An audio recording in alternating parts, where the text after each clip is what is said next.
सभी को सादर नमस्कार, मंच को प्रणाम। बात की शुरुआत एक छोटी-सी कविता से करती हूँ।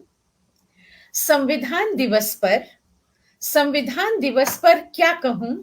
बस यही कि कभी भी, किसी भी परिस्थिति में, चाहे कोई भी आज़ादी क्यों न हो, इस आज़ादी के नाम पर भी मुझसे संविधान का अपमान न हो। संविधान की मर्यादा न टूटे, मैं सदैव अपने तन, मन, धन, वचन और कर्म से मैं सदैव अपने तन, मन, धन, वचन और कर्म से इसके द्वारा निर्मित और संकल्पित संरचनाओं का आदर पूर्वक सम्मान करूं और इसके द्वारा संचालित विधि का विधिवत पालन करूं।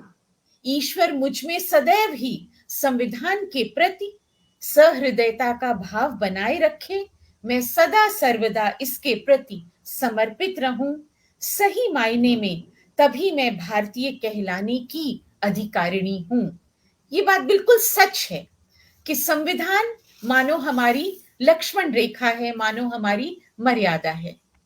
आज हिंदी साहित्य संस्थान के इस मंच पर, जो कि बहुत ही समृद्ध पटल है, हम अपने 97th एपिसोड को लेकर प्रस्तुत हैं। और जैसा कि हम सभी जानते हैं, आज 26 नवंबर है और 26 नवंबर का दिन पूरे भारतवर्ष में संविधान दिवस के रूप में मनाया जाता है। तो ये मानो एक संयोग हो गया कि आज ही का दिन इतवार भी था और आज ही के दिन हमने ये विषय भी चुना। ऐसा विषय चुनते हुए काफी डर भी लग रहा था क्योंकि गंभीर विषय है, लेकिन ये एक जरूरी विषय भी था, आवश्यक था, क्योंकि बहुत सारे लोगों के बीच में, जैसा मेरी थोड़ी देर पहले वसीम अनवर सर से बात हो रही थी, हमें रिवाइज करते रहना चाहिए। हम बहुत कुछ जानते हैं, लेकिन बहुत कुछ हम भूलते भी जाते हैं। संविधान मात्र एक पुस्तक नहीं है, नियमों का संकलन नहीं है, वह हमारे प्राण है और हमारे प्राणों में प्रतिष्ठित वह देश है जिसके हम वासी हैं। मानो भारत का कण कण, क्योंकि भारत एक गणतंत्र देश है, तो भारत का कण कण इस संविधान में समाया है और यह संविधान भारत में समाया है और ये सब हमारे हृदय में समाये हैं, हमारे रगों में खून के साथ बहते हैं। तो इतने सुंदर विषय को चुनते हुए, जैसा मैंने कहा, वक्ताओं को चुनना भी एक कठिन कार्य था, क्योंकि ये भी एक चुनौती होती है कि जब आप विषय चुनते हैं तो वक्ता भी उसके अनुरूप हो, उतने ही बुद्धिमान हो, उतने ही प्रखर हो और मुखरता से अपनी बात को कह सकें, कहने के साथ साथ सकारात्मक पक्ष को भी रख सकें। तो आज हमारे मंच पर जो वक्ता विराजमान है, सर्वप्रथम मैं उनका अभिनंदन करती हूँ, उनका स्वागत करती हूँ। हमारे साथ पुष्पलता तनेजा जी जुड़ गई हैं, हमेशा की तरह। पुष्पलता तनेजा जी से मैं माफी चाहूंगी कि आप हमेशा 7 बजे जुड़ जाती हैं, आज आपको इंतजार करना पड़ा होगा, लेकिन हम हमेशा आपके आशीर्वाद के आकांक्षी हैं। आपने कहा है जय हिंद, वास्तव में आज जय हिंद का ही दिन है। तो मैं सबसे पहले मंच पर अपने सभी सुधी वक्ताओं का हार्दिक अभिनंदन और स्वागत करती हूँ। संजय पोद्दार जी हमारे साथ जुड़ गए हैं और हार्दिक आभार व्यक्त करते हैं सभी वक्ताओं का, क्योंकि आपने समय निकाला और यहाँ पर आप आए, उपस्थित हुए एक बहुत ही नोबल कॉज के लिए, एक बहुत ही पवित्र उद्देश्य के लिए। और हम सभी आज मंच पर, बड़े इत्तेफाक की बात है कि हम सभी शिक्षक भी हैं। तो शिक्षक का काम ही होता है एक सही राह दिखाना संसार को। तो मैं सभी शिक्षकों का अभिनंदन करती हूँ। सर्वप्रथम मैं परिचय देना चाहूंगी डॉक्टर रीता नामदेव जी का। डॉक्टर रीता नामदेव जी हिंदी विभाग में एसोसिएट प्रोफेसर हैं दिल्ली विश्वविद्यालय में, और आप बहुत सारे साहित्यिक कार्यक्रमों से और पत्र पत्रिकाओं से जुड़ी हैं। और वैसे तो मैं ये कहूँ कि दिल्ली विश्वविद्यालय में कार्यरत होना ही बहुत सौभाग्य की बात है, और आपकी निश्चित तौर पर विद्वत्ता वहाँ बच्चों को लाभ मिलता होगा, विद्यार्थियों को उसका लाभ मिलता होगा। तो आज का विषय हमने चुनते हुए आपका ध्यान रखा और आपको आमंत्रित किया। तो रीता जी, आपका बहुत-बहुत आभार, आपका बहुत-बहुत वंदन, अभिनंदन। साथ ही धन्यवाद। में जी, रायपुर से हमारे बीच उपस्थित हैं कल्पना चौबे जी, जो एसोसिएट प्रोफेसर हैं और आप सामाजिक शास्त्र से लेकर राजनीति शास्त्र से लेकर, अर्थशास्त्र से लेकर न जाने कितने शास्त्रों की ज्ञाता हैं, लेकिन पढ़ाती अर्थशास्त्र हैं, क्योंकि भई सही बात कही भी गई है, कोई भी सबसे बड़ा नहीं है, सबसे बड़ा रुपया।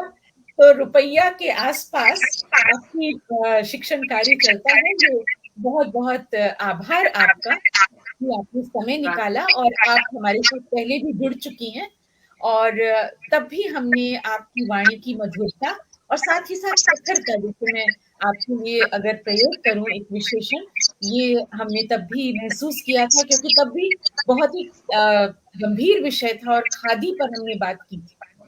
तो तब भी आपने बड़ी सुंदरता से अपने वक्तव्य को रखा था। आपका हार्दिक अभिनंदन, आपका स्वागत इस मंच पर। मंच धन्य हुआ आप दोनों के आने से। और अब मैं अपने छोटे भाई वसीम अनवर जी का यहाँ स्वागत करती हूँ। मेरे लिए बहुत नन्हे-मुन्ने से हैं ये, लेकिन बहुत ही मैं क्या कहूँ, इनका इतनी स्नेहिल इनकी वाणी है, भाषा इतनी जैसे आप बहुत घर से उर्दू सीखते हैं, हिंदी और उर्दू का एक बड़ा प्यारा सुंदर-सा सम्मिश्रण आपकी भाषा में है। वो तेजस्विता आपकी भाषा में मैंने पाई है, जब-जब भी आपने कुछ कहा है मंच से या विद्यार्थियों के बीच आप बड़े ही लोकप्रिय हो गए हैं मात्र 2 महीने के समय में, जो मैंने अनुभव किया। और आप सामाजिक शास्त्र पढ़ाते हैं, हमारे यहाँ इस विषय को सोशल साइंस कहा जाता है, सामाजिक विज्ञान। और क्योंकि आप बहुत युवा हैं, तो आपको इस मंच पर लाने का एक उद्देश्य ये भी रहा हमारा कि युवाओं के लिए आप एक प्रेरणा बन सकते हैं कि युवा भारत के संविधान को क्यों जाने। केवल रिवाइज कर देना काम इससे नहीं चलता है, जीवन में अपनाना भी होता है। वो भारतीयता को कैसे समझें, भारत के संविधान के गुणों को कैसे समझें, हम आपसे ये ज़रूर जानना चाहेंगे। और आपका भी बहुत-बहुत स्वागत, बहुत-बहुत अभिनंदन। आप इस मंच पर पहली बार आए हैं और एक शुरुआत होती है, बेबी स्टेप होते हैं, फिर तो अनेक हो जाते हैं वो, एक और एक मिलकर। हम आशा करते हैं कि आप हमारे साथ आगे भी जुड़े रहेंगे। मैं मंच के उस पार जो हमारे साथ जी जो हमारे बहुत सारे श्रोता जुड़ गए हैं, मैं उनका एक बार अभिनंदन कर लेती हूँ। उसके बाद मैं कल्पना जी आपके पास आऊँगी। हमारे साथ संजय पोद्दार जी हमें लिख रहे हैं, आदरणीय मीता जी, सादर प्रणाम। जी, आपको बहुत-बहुत प्रणाम और बिटिया के जन्मदिन की बहुत-बहुत बधाई आपको। अनुराग अगम जी लिखते हैं, सभी को सादर प्रणाम। राही राज जी नमस्कार कर रहे हैं। सुदर्शन शर्मा जी हमारी एक तरह से कहना चाहिए कि हमारी प्रणेता हैं और वे हमेशा हमारे कार्यक्रमों में शामिल होती हैं। आप सभी को सादर नमन कर रही हैं। सुरेंद्र सागर जी एक बहुत बड़े कवि हैं और हमारे मंच से लगातार जुड़े हुए हैं और उनका आशीर्वाद हमें लगातार मिलता रहता है। वे भी सबका स्वागत कर रहे हैं। सुदर्शन शर्मा जी कह रही हैं कि उपस्थित सभी विभूतियों को मेरा नमन। और कुमार सुरेंद्र शर्मा जी, सागर जी आप मेरा अभिनंदन कर रहे हैं, शानदार कह रहे हैं, मैं आभार व्यक्त करती हूँ। और संजय पोद्दार जी, रीता नामदेव जी को भी क्योंकि मैं समझ रही हूँ सभी हमारे श्रोता और वक्ता समझ पा रहे होंगे कि रीता नामदेव जी ने अपने जीवन में कितनी दैहिक और भौतिक बाधाओं को पार किया होगा जब वे यहाँ पर तक पहुँची हैं। क्योंकि जब हम कुछ चीज़ें हम नहीं पाते हैं तो वो सारी शक्ति हम अन्य स्थानों पर लगाते हैं। तो रीता जी उसका एक जीवित उदाहरण है हमारे सामने। सुरेंद्र सागर जी आदरणीय कल्पना चौबे जी का अभिनंदन कर रहे हैं और राही राज जी तारीफ कर रहे हैं और कह रहे हैं कि मंच संचालन गजब है। आप सबका आभार। आपका प्यार बना रहता है तो मंच संचालन ही नहीं, कार्यक्रम भी गज़ब होता है। तो मैं अपनी बात को लेके चल रही हूँ कल्पना चौबे जी के पास। कल्पना चौबे जी, आप मुझे बताएँ, क्योंकि मैंने आज प्रस्तावना नहीं दी है। इसलिए नहीं दी है क्योंकि मेरे पास इतने प्रखर वक्ता हैं। आप हमें बताएँ कि किसी देश को संविधान की आवश्यकता क्यों पड़ती है?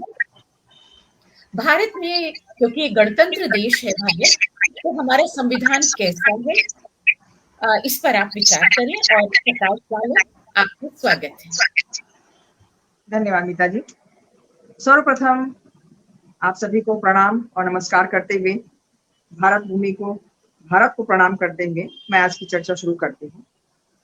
भारतीय संविधान क्या है, ये हम छोटे रूप में जान लें।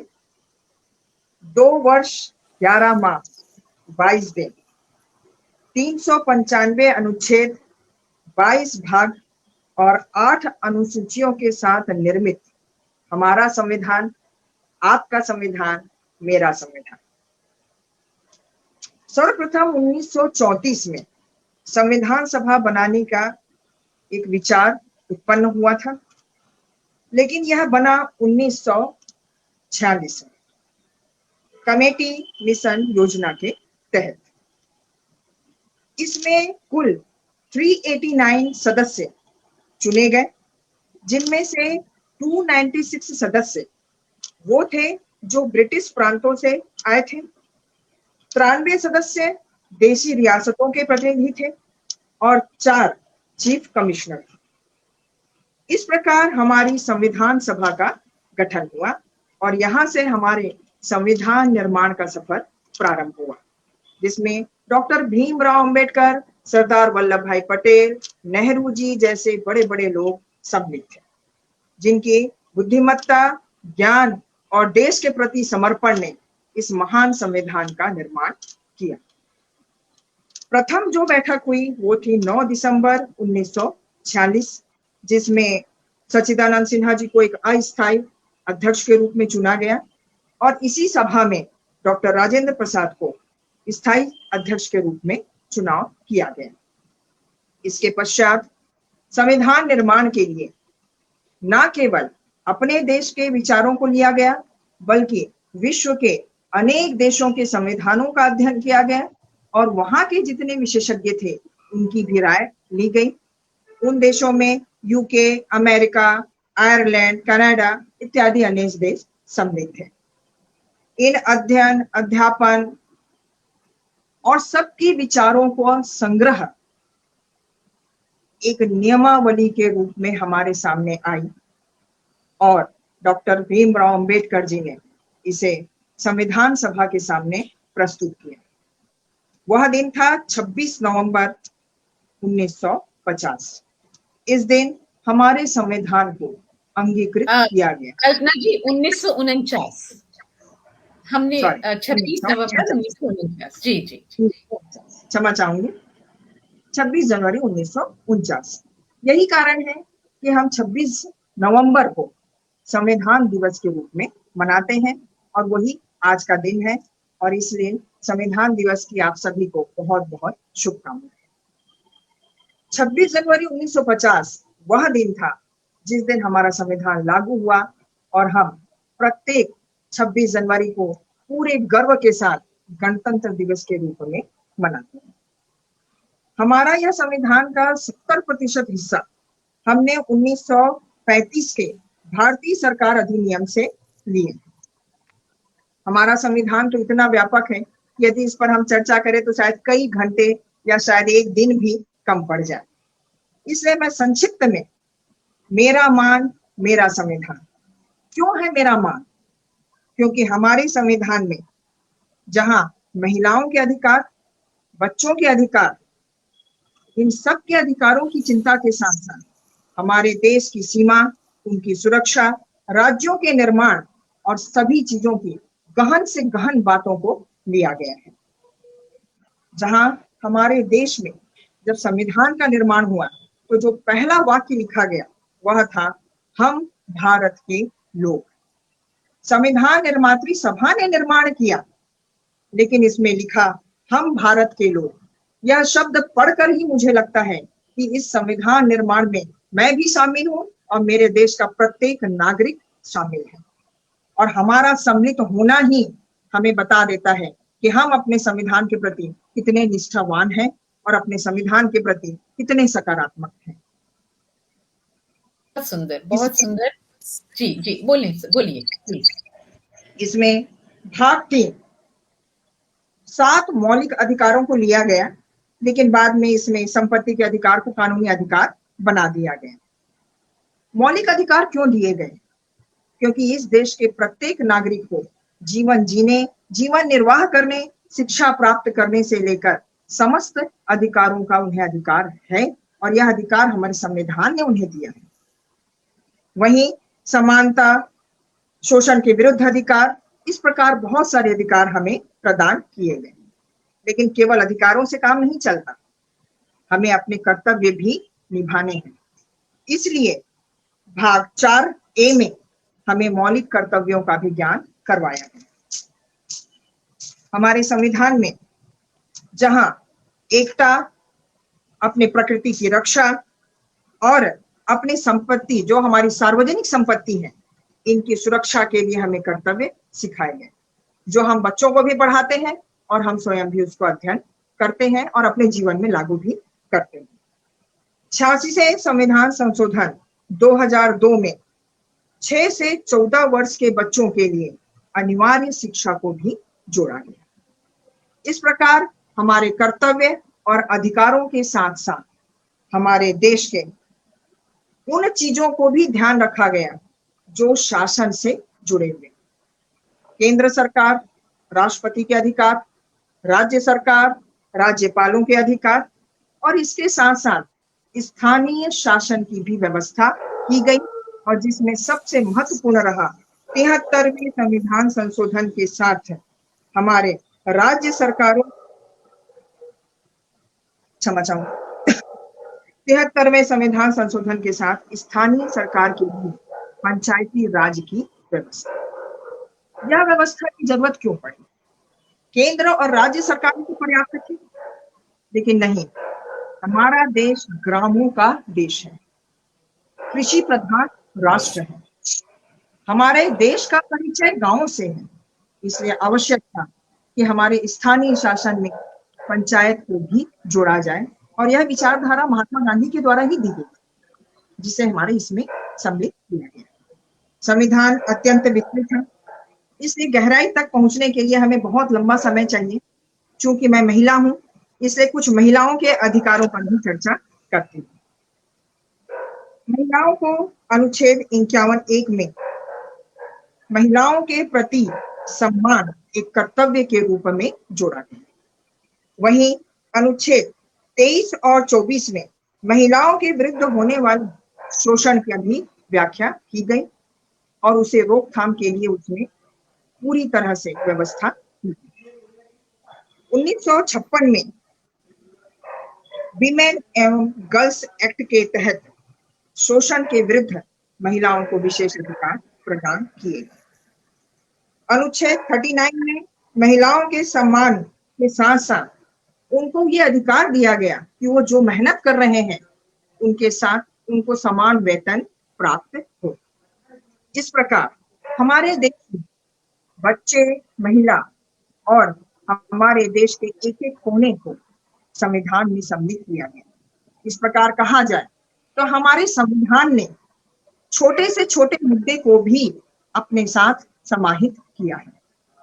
हमारा संविधान विश्व का लिखित और सबसे बड़ा संविधान, साथ ही इतना लचीला भी है कि आप समय समय पर परिस्थिति, भौतिकता, प्रकृति और कई कारणों को लेते हुए उसमें कहीं ना कहीं संशोधन करने का अधिकार रखते हैं और नियम के तहत आप संशोधन करते हैं, जो कुछ संशोधनों के लिए यहाँ पर अभी चर्चा भी की। बहुत अच्छे, बहुत अच्छे, बहुत बढ़िया कल्पना जी। आपने बड़ी ही सुंदरता से संविधान के बनने की, उसकी रचना की प्रक्रिया और सारी बातों को रखा, आपने संविधान की विशेषताओं को भी हमारे सामने रखा और आपने महिलाओं के अधिकारों के बारे में बात की। वास्तव में हमारा संविधान हाशिए पर रह रहे उन सभी लोगों को अपने में सम्मिलित करता है। हाशिए से मेरा मतलब है, चाहे वे आर्थिक तौर पर कमजोर लोग हों या शारीरिक तौर पर कमजोर मानी जाने वाली महिलाएं और बच्चे हों, या फिर कुछ ऐसी जातियां जनजातियां हैं जो आज भी मुख्य धारा में नहीं जुड़ पाई हैं, उन सबको जोड़ा और संविधान के अंतर्गत उन्हें अधिकार दिए, अधिकारों के साथ कर्तव्यों का बोध भी कराया। यहाँ मैं एक बात और बहुत अच्छी तरह समझ रही हूँ आपकी बातों से, क्योंकि भारत एक विविधताओं से भरा हुआ देश है। हम एक कोने से दूसरे कोने पर जाते हैं, जब चाहे वो हम पूर्व से पश्चिम जाएं या हम उत्तर से दक्षिण जाएं, हम पाते हैं कि तमाम तरह की संस्कृतियां, तमाम तरह की भाषाएं, तमाम तरह की वेशभूषाएं, खान पान और बहुत सारी विभिन्नताएं हैं।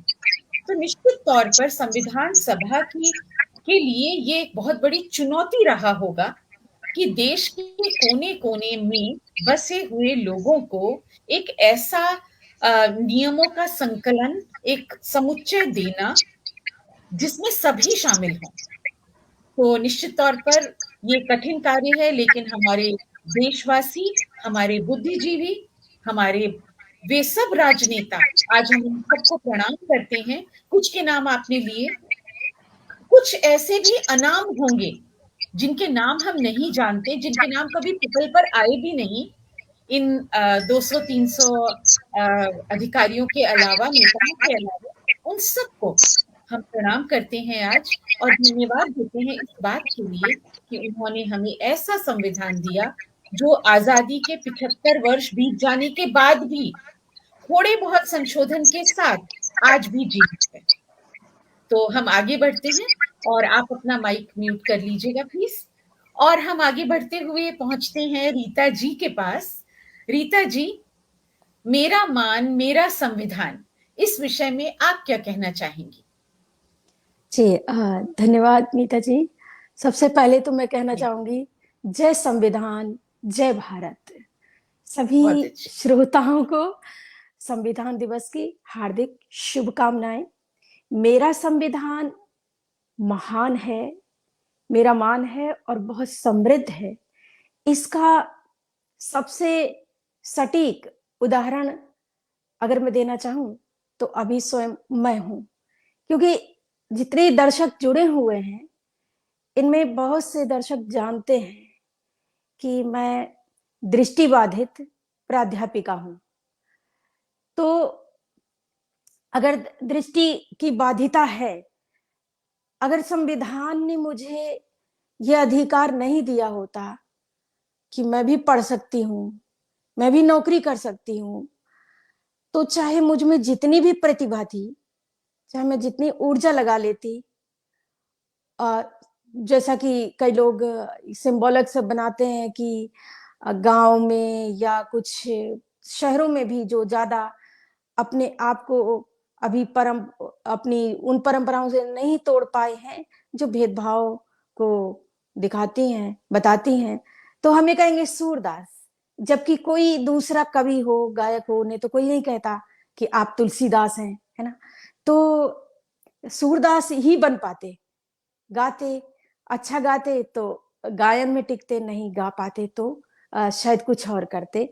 लेकिन इस पद तक पहुंच पाना शायद संभव न होता। ये संविधान ही अधिकार दे रहा है जिसमें मैं पढ़ लिख सकी हूं और आप सबके सामने आज संविधान पर बोलने की हिम्मत कर रही हूं। तो रीता जी, इसमें मैं यहाँ जी पर रीता जी जी एक जी जी मिनट के लिए मैं आपको रोकूंगी। जी देखिए, यदि कोई ऐसा समझता है और बहुत वाचाल है तो कह देता है जो भी वे जी कहते, तो ये उनकी बुद्धि की लघुता है, उनकी जी छोटी सोच है। और हम अपने आप को सक्षम दिखाने के लिए दूसरे की अक्षमता को जाहिर करना चाहते हैं। हम अपनी अक्षमता कभी नहीं देखते। हम अपने कबीर ने भी कहा है, बुरा जो देखन मैं चला, बुरा न मिलया कोई, जो मन खोजा आपना, मुझसा बुरा न कोई। तो ऐसे लोग हमारे समाज में हैं और केवल हमारे ही नहीं, विश्वव्यापी समाज में हैं ऐसे लोग। और ऐसे ही लोगों को चुनौती देने के लिए आज आप यहाँ हैं। एक मिसाल बनकर, एक उदाहरण बनकर आप अपनी बात पूरी कीजिए। मैं क्षमा चाहती हूँ, जी, मैं रोक नहीं जी। पाई तो अपनी मैं बात कहना यही चाह रही थी कि ये अधिकार मुझे जो मिला, वो संविधान से मिला, और हमारा संविधान महान संविधान है, जिसने अनेक विसंगतियों को समाप्त किया है, और हम सभी भारत के नागरिक आज बराबर हैं। सभी को अपने उन्नति का, अपने-अपने धर्म के पालन का अधिकार है। अब मैं थोड़ा-सा ये बताना चाहती हूँ कि हमारा जो संविधान है, वो 26 नवंबर को तैयार हो गया था, 1949 को, लेकिन फिर भी ये 26 जनवरी को क्यों लागू हुआ? तो 30 जनवरी को एक बार पहले भी जो अनौपचारिक संविधान सभा की बैठक हुई थी, उसमें संविधान का मसौदा प्रस्तुत किया गया था। उसे यादगार बनाए रखने के लिए 26 जनवरी का दिन चुना गया, क्योंकि उस दिन 26 जनवरी था 1930 में। तो वो दिन भी हमारा यादगार बना रहे, इसलिए 26 जनवरी 1950 में लागू किया गया, और ये दिन भी हमारे लिए यादगार बना रहे, इसलिए हम संविधान दिवस बनाते हैं। जैसा कि आप कल्पना जी ने बहुत कुछ जो बोल ही दिया है, तो हमें एक संविधान के अनुच्छेदों पर तो ज्यादा बोलने की जरूरत नहीं है, क्योंकि विस्तार से कल्पना जी ने प्रकाश डाल दिया है।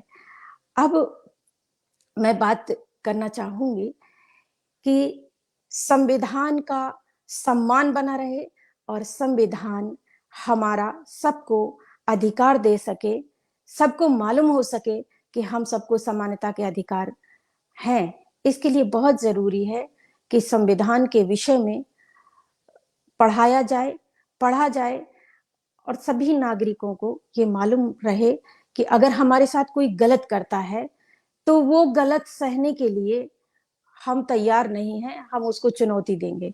मान लीजिए कोई पुलिस वाला है, अगर आपको लगता है कि उसने थप्पड़ मारा, पर ये थप्पड़ मारने का उसे अधिकार नहीं था, तो हम जब भी बोलेंगे जब हमें मालूम होगा। अगर नहीं मालूम होगा तो हम चुपचाप थप्पड़ खा लेंगे और उससे माफी मांगते रहेंगे, चाहे हमारी गलती ना भी हो।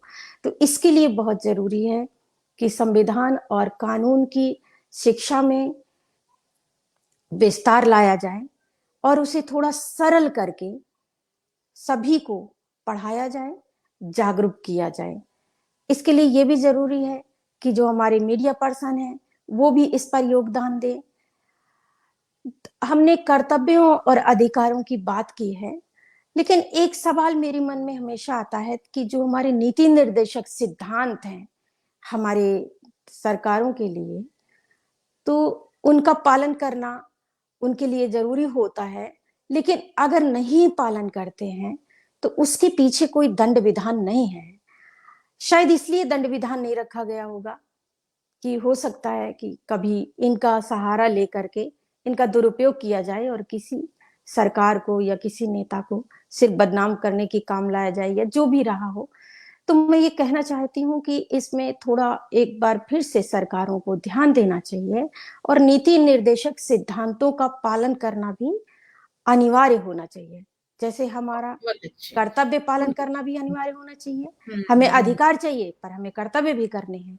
इसी बिल्कुल। प्रकार सरकारों के लिए नीति निर्देशक सिद्धांत जो हैं, उनके लिए वो कर्तव्य पालन करना अनिवार्य होना चाहिए, और इसके पीछे कुछ दंड विधान चाहे जो भी हो, थोड़ा होना चाहिए कि अगर किसी ने नहीं किया है।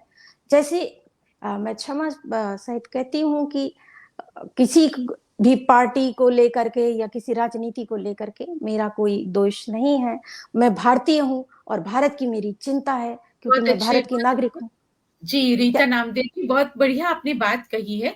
नीति निर्देशक तत्वों के बारे में आप बात कर रही हैं। निश्चित तौर पर अधिकारों और कर्तव्यों का संतुलन ही एक जी, गणतंत्र बिल्कुल, देश को गणतंत्र बनाता है। और बिल्कुल। भारत के संविधान में जब हमारे जब ये सब बुद्धिजीवी बैठे होंगे, उन्होंने विचार विमर्श ज़रूर किया होगा। और हम ये भी देखते हैं कि समय के अनुसार संविधान में बहुत सारे परिवर्तन, बहुत सारे संशोधन हुए हैं। बहुत सारे नए कानून लाए गए, क्योंकि देखिए जो समय 1940 में था वो आज नहीं है। जब हम जी, बिल्कुल। 21वीं शताब्दी के एक हम मतलब 23 वर्ष हम पूरे कर चुके हैं और आगे हमारे सामने 22वीं शताब्दी खड़ी है, तो बहुत सारी चीज़ें बदली हैं। हम अपने स्वयं में भी देखते हैं बदलाव आया है, तो निश्चित तौर पर बहुत सारी चीज़ें जो बदली हैं उसके अनुसार हमारी लोकसभा, राज्यसभा, राष्ट्रपति जी, प्रधानमंत्री जी मिलकर इस तरह के संशोधन करते रहते हैं और निश्चित तौर पर वे होते भी रहते हैं, कारगर भी होते हैं। और किसी भी नियम का दुरुपयोग करना या सदुपयोग करना ये नियम का उपयोग या सदुपयोग करने वालों पर भी निर्भर करता है। तो नियम अपने आप में ठीक हैं और हम आपकी बात को आगे बढ़ाते हुए और आपको बहुत-बहुत धन्यवाद देना चाहेंगे कि आपने बड़ी बेबाकी से अपनी बात को रखा और मैं फिर कहूँगी कि आपकी जिसे लोग अक्षमता मानते हैं, वो सब पर भारी है और वो अक्षमता नहीं है, क्योंकि यहाँ पर आपके लिए बहुत सारे संदेश भी हैं कि आपने स्वयं रोशनी नहीं पाई नेत्रों में, लेकिन आपने बच्चों के जीवन को रोशन किया है और आपकी आपने जो बात कही कि संविधान पढ़ाया जाना चाहिए, उसके बारे में भी ये बात कही गई है कि संविधान पढ़ाया जाना चाहिए और बहुत लोग आपका आभार भी व्यक्त कर रहे हैं और संजय पोद्दार जी लिख रहे हैं सभी अद्भुत। सभी श्रोताओं का हार्दिक-हार्दिक धन्यवाद। जी, जी, ओह! सॉरी आपको श्रोता असल नहीं, दर्शकों का, अच्छा, दर्शकों का। जी, जी, श्रोता जी। भी होंगे कुछ जो नहीं देख पाते, इसी वजह से सब अपना देखिए आज इतवार का दिन होता है और हम इतवार को ही मिलते हैं। बहुत सारे काम होते हैं, बड़ा संडे सुपर संडे होता है और ये थोड़ा लॉन्ग वीकेंड भी है। लोगों के प्रोग्राम भी होंगे ज़रूर इधर-उधर, फिर भी वो समय निकाल कर हमारे बीच हैं और बहुत सारी चीज़ें आपके लिए आई हैं और बहुत सारे लोग आपको बधाई दे रहे हैं और आप प्रेरणा स्रोत हैं, ऐसा सब लोग कह रहे हैं। इसके लिए मैं एक बार फिर से आपका आभार व्यक्त करती हूँ और अब मैं चलती हूँ वसीम अनवर जी की ओर। वसीम अनवर जी, आप ये बताएँगे, आप एक युवा हैं और एक युवा शिक्षक हैं आप। अ, आप संविधान के प्रति बच्चों में, युवाओं में चेतना जगाने के लिए आप क्या सोचती हैं, क्या चेतना जगाने के लिए क्या काम किए जाने चाहिए? जैसा कि अभी रीता जी ने कहा कि संविधान के बारे में पढ़ाया जाना चाहिए। निश्चित तौर पर मैं समझती हूँ कि एनसीईआरटी के सिलेबस में तो संविधान के विषय में बहुत कुछ पढ़ाया जा भी रहा है और एससीईआरटी और बाकी भी पब्लिशर्स, क्योंकि हम भारत में हैं, तो भारत के कॉन्स्टिट्यूशन से हम कभी अलग नहीं हो सकते। पढ़ा ही रहे होंगे, लेकिन फिर भी और क्या प्रयत्न हम कर सकते हैं और इस पर आप प्रकाश डालें और हम सबको लाभ होगा और हमारे युवा दर्शक जो सुन रहे हैं हमें, वे ज़रूर इस पर ध्यान दें क्योंकि अ, एक युवा के द्वारा दिए गए संदेश को आप ज़्यादा समझते हैं, आप कनेक्ट कर पाते हैं। इधर राजीव अग्रवाल जी मुझे दिख रहे हैं, वे मुझे नमस्कार कर रहे हैं। नमस्कार राजीव अग्रवाल जी। और आप विषय का भी बहुत ज़्यादा आपने तारीफ़ की है कि बहुत सुंदर विषय लिया है और सभी को अनंत शुभकामनाएँ दे रही हैं वो। और डॉक्टर विनीता साहनी हमारे साथ जुड़ी हैं। वे कह रही हैं कि आज की वार्ता बुद्धिमानों का सम्मेलन है, तो बहुत-बहुत आभार हम सबको बुद्धिमान साबित करने के लिए। डॉक्टर रीता जी बहुत अच्छी जानकारी दी और बहुत अच्छे विचार हैं आपके।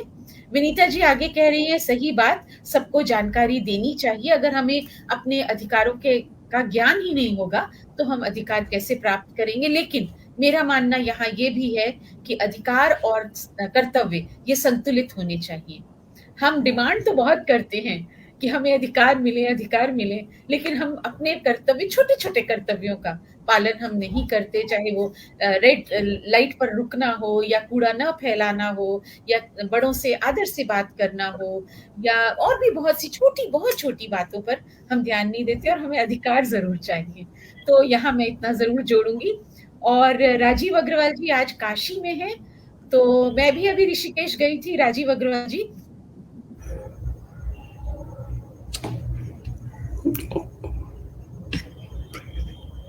निश्चित तौर पर पवित्र स्थली हैं।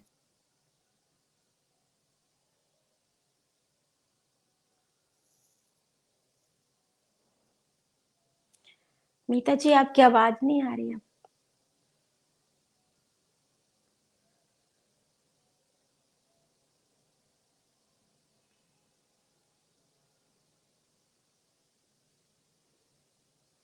मीता जी की आवाज नहीं आ रही है।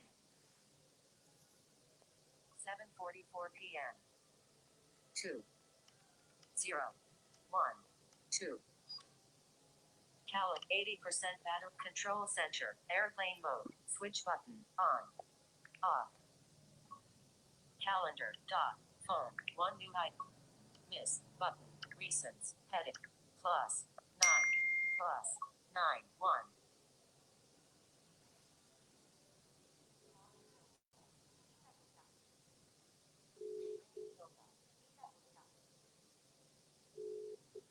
मीता जी आवाज नहीं आ रही है आपकी, आवाज नहीं आ रही जी। 79%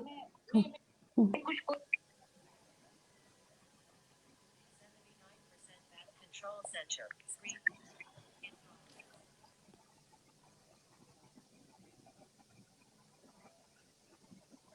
निश्चय ही संविधान ने हमें विचार अभिव्यक्ति की स्वतंत्रता दी है और यही कारण है कि आज हम सब यहाँ चर्चा कर पा रहे हैं। लेकिन जैसे मीता जी ने कहा कि कर्तव्य और अधिकार दोनों में एक सामंजस्य होना आवश्यक है। अगर यही विचार अभिव्यक्ति हम किसी को अपमानित करने या क्रोध में करें तो शायद वह हमारे अधिकारों का सदुपयोग नहीं। इसलिए आवश्यक मुझे है लगता है कि संविधान मुझे लगता है कि वसीम साहब अपने विचार प्रकट करें, उनका ही तो जी। क्रम था। हाँ, तो वसीम साहब आप अपने विचार प्रकट करें। धन्यवाद मैम। सबसे पहले तो जितने भी लोग यहाँ उपस्थित हैं सबको मेरा प्रणाम और आपको भी मैं प्रणाम। धन्यवाद देना चाहूँगा मीता मैम को कि उन्होंने मुझे ऐसे विषय में बोलने के लिए चुना है। मैं अपने स्कूल के अनुभव साझा करूँगा क्योंकि मेरा बच्चों से ज़्यादा आदान-प्रदान होता है विचारों का। तो मैं उनके अंदर क्या परिवर्तन देखता हूँ या संविधान को लेके उनकी क्या समझ है। अभी एक बच्चे जो बढ़ रहे हैं 18 की तरफ, 19 की तरफ, तो उनकी क्या समझ बन रही है, वो सब।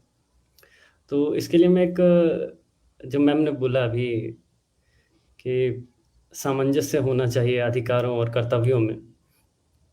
तो हम मेकिंग ऑफ द कॉन्स्टिट्यूशन से रिलेटेड एक चैप्टर है कॉन्स्टिट्यूशनल डिज़ाइन, 9th में है ये एनसीईआरटी में। तो उसमें हम जब डिस्कशन कर रहे थे तो उसमें एक पॉइंट आया और मैंने वहाँ पर एक स्टोरी कोट की, जो एक जापानीज़ स्टोरी है। उसमें सिर्फ ये है कि एक स्टूडेंट है और उसकी किसी वजह से परीक्षा छूट गई थी और स्कूल ने उसको परीक्षा देने से रोक दिया, कारण देते हुए अपनी तरफ से। तो उसको बहुत उस पे क्रोध आया, तो बाहर स्कूल के बाहर जो गवर्नमेंट बस होती है वो खड़ी थी। तो उसने एक पत्थर उठाया और फेंकने के लिए हाथ बढ़ाया लेकिन रोक दिया। सामने ही एक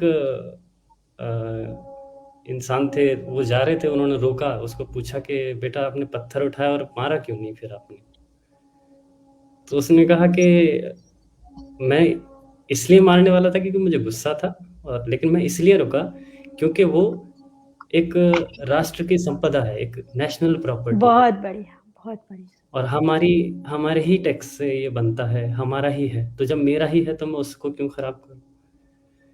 तो मैंने ये बताया तो बच्चे बहुत उससे प्रभावित हुए और वो फिर उन्होंने अपने बहुत सारे एग्ज़ाम्पल कोट कर दिए कि सर ऐसा होता है, ऐसा होता है, हम क्यों करते हैं ऐसा? बाकी लोग क्यों करते हैं? ये तो सब हमारा ही है सर। रेलवे में हम ट्रैवल करते हैं तो रेल को क्यों खराब करते हैं सर? तो हम ना एक ऐसा कुछ उन्हें दें, क्योंकि बच्चे ना सीखने की प्रवृत्ति में बहुत ज़्यादा वो जिज्ञासु हैं, बहुत जल्दी कैप्चर करते हैं, टेंडर माइंड है, बहुत सॉफ्ट माइंड है उनका। तो जो भी हम उन्हें फ़ीड करेंगे, वो एकदम से उसको एक्सेप्ट करते हैं। और टीचर को लेके, अपने जो शिक्षक को लेके होता है ना, बहुत ज़्यादा श्रद्धा होती है बच्चे के अंदर, कि वो अपने पेरेंट्स, अपने माता-पिता से भी लड़ जाते हैं, कि नहीं मेरे सर ने, मेरी मैम ने ये बताया। तो बहुत हमको ध्यान रखना होता है कि कुछ भी उन्हें ऐसा ना बताएँ जो उनके मस्तिष्क पे या मन पे ऐसा कुछ नेगेटिव या नकारात्मक प्रभाव डाल दे। तो फिर वो जब बात आई तो फिर बच्चे फिर फंडामेंटल ड्यूटीज़ को बहुत सीरियसली पढ़ने लग गए, मेरे बिना कहे।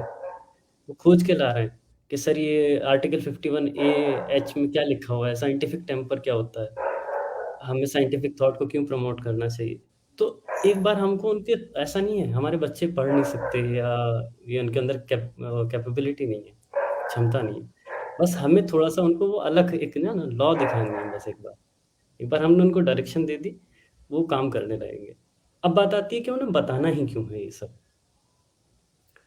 तो इस पे जब मैं बोर्डिंग स्कूल में था तो हमारे स्कूल में एक स्वामी विवेकानंद की एक किताब हमको पढ़ाई जाती थी, वीकली लेसन्स होते थे उसके, पाठ होता था। तो उसमें एक बहुत अच्छी बात थी कि उन्होंने कहा कि स्वस्थ युवा, सबल राष्ट्र। अगर युवा स्वस्थ होगा, तो वो सबल राष्ट्र होगा और अगर चिंतन या चिंतक युवा है, तो वो विश्व गुरु होगा। कि जो हम चिंतन कर सकते हैं, बच्चे अगर हमारे चिंतन करना सीख जाएँ, जल्दी से हमें ये बता दें हम उन्हें कि हाँ, हम कैसे हैं या हमारी क्या परंपराएँ हैं, हमारे क्या किन मूल्यों के लिए हम खड़े होते हैं विश्व में। तो वो फिर उनके लिए एक हम एक अंग्रेजी में कहते हैं सिविक सेंस आ जाता है, अपने लिए एक सेंस आ जाता है कि हमारी एक ज़िम्मेदारी है। वो बच्चा कहीं भी अकेले रहे, ग्रुप में रहे, उसका फिर वो एक्ट जो होगा वो हमेशा एक पर्टिकुलर डायरेक्शन में होगा, एक ख़ास दिशा में चला जाएगा। तो वो मुझे काफ़ी अच्छा परिवर्तन अभी 3 महीने के मेरे यहाँ जॉइनिंग के बाद मैंने देखा है कि कुछ बच्चे अपने आप से आके वो इस बारे में बात करते हैं, जानने की कोशिश करते हैं। और क्योंकि संविधान ऐसी किताब नहीं है कि जो एक दिन में पढ़ी जा सके, एक हफ्ते में समझी जा सके। वो एक सतत प्रक्रिया है कि आपको ग्रेजुअल प्रोसेस है, धीरे-धीरे करके आपको वो चीज़ समझनी है कि कोई भी एक्ट है, कोई भी उसके अंदर आर्टिकल है, वो क्यों रखा गया है। संविधान सभा में हफ्तों बहसें हुई हैं, एक आर्टिकल लगाने के लिए। ऐसे ही नहीं रखा गया और अलग-अलग भागों से आए हुए देश के सबसे जो विद्वान थे, उनके बीच बहसें हुई हैं। और उसके बाद वो चीज़ रखी गई है। तो वो बच्चों को बताना और ये समझाना कि ये इतना ज़्यादा इसके लिए आदर भाव क्यों होना चाहिए हमारे संविधान के लिए। क्योंकि देश जो है भावनाओं से या अलग-अलग भाषाओं से या किसी और चीज़ से नहीं चलता। देश चलता है एक पूरी समझ से कि कहाँ पर किस कानून की ज़रूरत है, कहाँ पर कौन-सी चीज़ हमें लागू करनी है। हम ऐसे नहीं कह सकते कि हम ये खाना खा रहे हैं, आप भी सब खाते रहिए। वो नहीं हो सकता, विविधता है देश में और यही इतना समय हमारी संविधान सभा को इसीलिए लगा क्योंकि हर मुद्दे पे विविधता सामने आ जाती थी। और इसका सबसे बड़ा एग्ज़ाम्पल मेरे ख़्याल में मीता मैम आप इस चीज़ पे और ज़्यादा बता सकती हैं कि राजभाषा। राष्ट्रभाषा का हम नहीं पहुँच पाए, उसका सबसे बड़ा कारण यही था। क्योंकि इतने सारे भाषाई विविधता से हम गुज़रते हैं, अगर हम नॉर्थ से साउथ जाएँ, तो अगर हम किसी एक भाषा को कह दें, तो वो फिर विवाद का विषय बन सकता है। और जबकि जब हमने आज़ादी हासिल की, तो विवाद ही एक ऐसी चीज़ थी जो हम नहीं चाहते थे किसी भी हालत में। कि हम बिल्कुल अभी एक नवजात बच्चे की तरह हमारा देश नया है बिल्कुल, उसमें हम कोई भी ऐसी खराबी नहीं चाहते जो हमें आगे आने वाले समय में दिक्कत पैदा करे। तो राजभाषा ने वो काम बहुत अच्छे से किया है, कि जोड़ा भी है और किसी को दबाव भी नहीं दिया है। तो इसलिए हम देखते हैं कि नॉर्थ से साउथ, ईस्ट सब लोग हिंदी समझते हैं कहीं न कहीं। तो ये इसी वजह से है कि वो लचीलापन है संविधान के अंदर, कि किसी को फ़ोर्स नहीं किया, हमने दबाव नहीं डाला, बट लोगों को इनवाइट किया, आमंत्रित किया कि आप भी सीखें। तो वो मुझे अच्छा लगता है कि बच्चे उस चीज़ से जुड़ेंगे तो उनके अंदर वो भाव आएगा कि जो एक एक्सेप्टेंस है कि जो हमारे अंदर डिफरेंसेस हैं, जो हमारे अंदर अलग-अलग चीज़ों को समझ है हमारे फेथ हैं, उसको हम एक बार अगर अपने अंदर आत्मसात कर लें कि हाँ, हम साथ में रह सकते हैं या हमारा साथ में रहना बहुत आवश्यक है देश की प्रगति के लिए। तो मुझे नहीं लगता कि कोई ऐसा कारण बनता है जो हमारे देश को प्रगति से रोकेगा।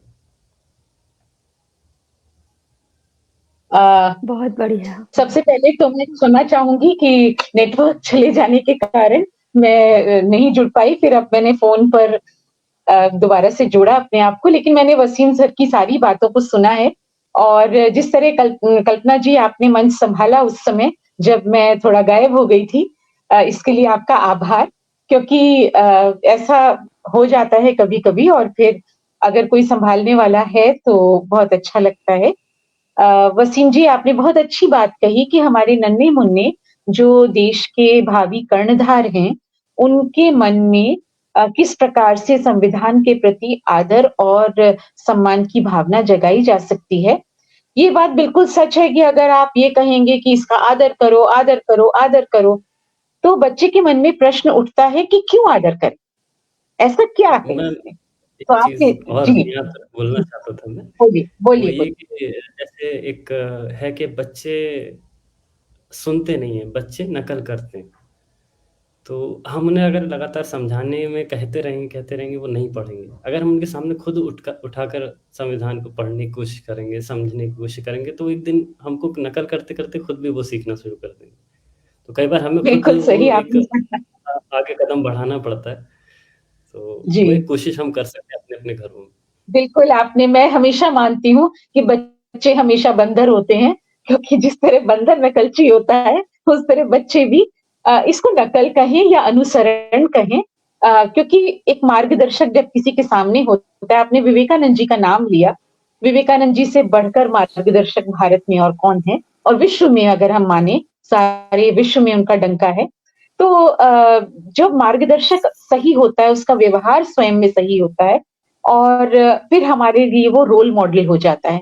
वो रोल मॉडल कोई भी हो सकता है, वो हमारे शिक्षक भी हो सकते हैं, हमारे घर के आस-पास या घर में कोई व्यक्ति हो सकता है, या कोई महापुरुष भी हो सकता है।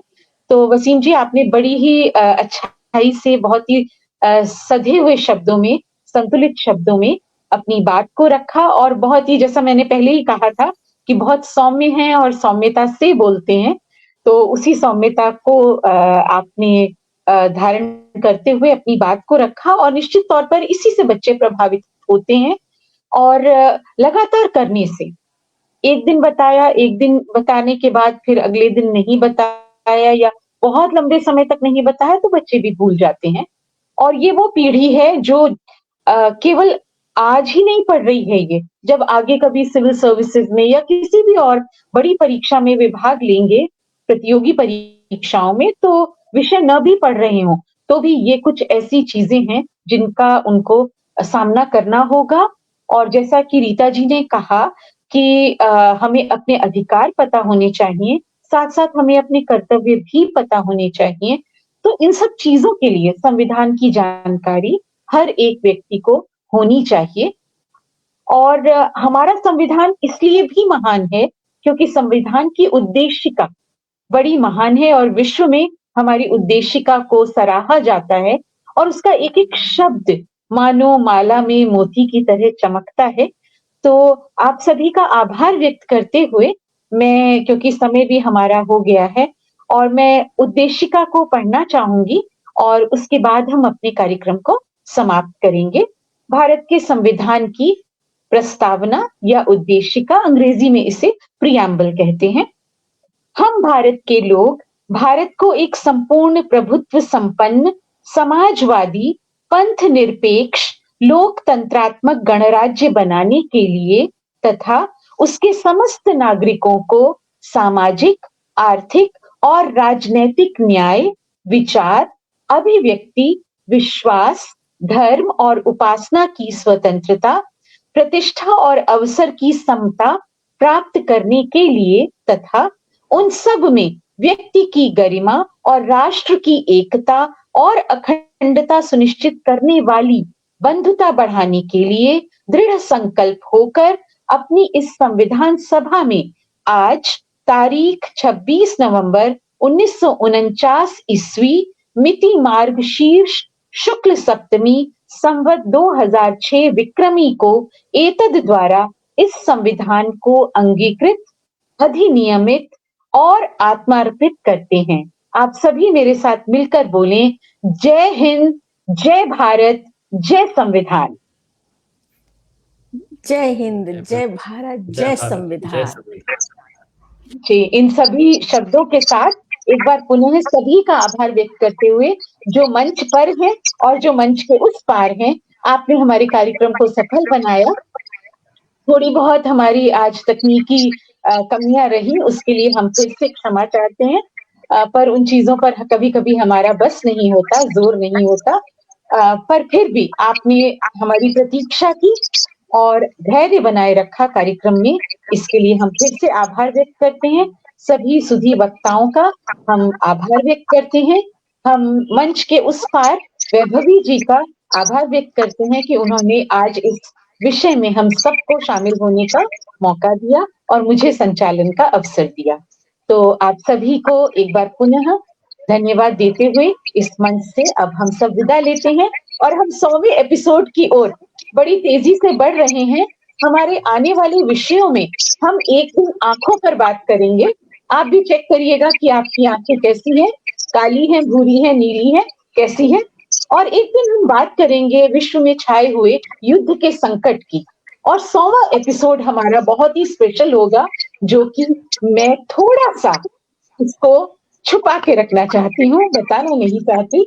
लेकिन अगले 2 विषय हमारे होंगे आंखों पर और युद्ध पर। युद्ध पर नहीं कहूंगी, शांति पर। तो हम मिलते हैं अगले कार्यक्रमों में आपसे। अगले इतवार, अगले रविवार हम फिर से मिलेंगे। 3 तारीख होगी, भूलिएगा मत। 3 दिसंबर 2023 रविवार को शाम 7 बजे हिंदी साहित्य संस्थान की इस परिचर्चा में आपका स्वागत है, आपका अभिनंदन है। आज के लिए आभार। धन्यवाद। धन्यवाद। दर्शकों को